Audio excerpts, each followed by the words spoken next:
A few days ago I finished crocheting this here cardigan. It's a very basic one that you can wear with so many different outfits. And I made it the way that I would make any clothes that I make. I don't make many clothes, and that is measuring to something I already had. I made this here same cardigan last year for one of my daughters, and there's a video about that where I explain exactly how to go about making garments measuring to an existing garment.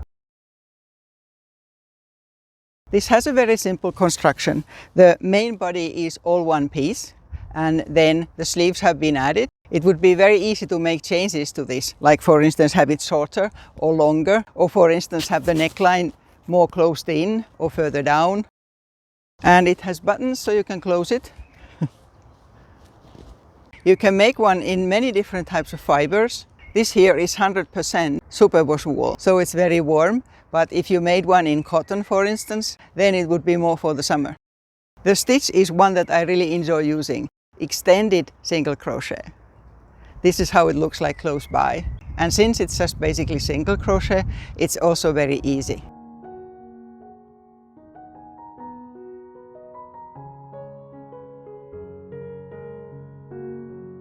And the place where I am at the moment is by the sea in my hometown in Turku, Finland.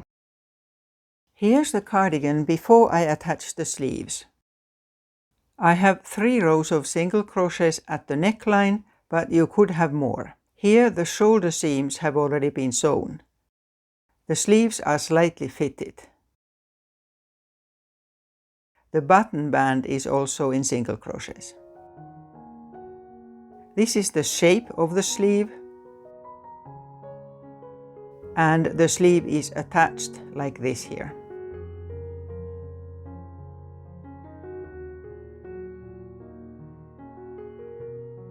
My cardigan took 18 50-gram balls of yarn, and this is all I have left, so it was a bit tight. Yasmin's cardigan took almost 15 balls of the same yarn. She's a lot smaller.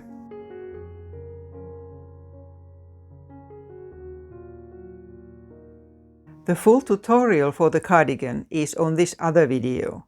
It shows the stitch, how to measure and calculate the amount of stitches you need, and how to put the cardigan together.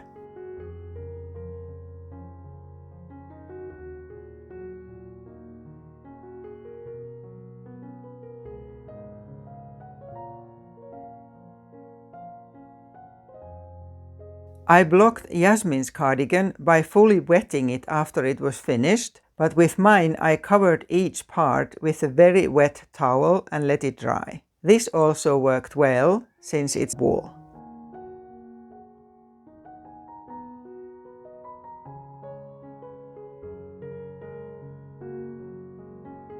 I hope this video has given you new ideas, and you might want to make a cardigan like this or something similar using the same idea.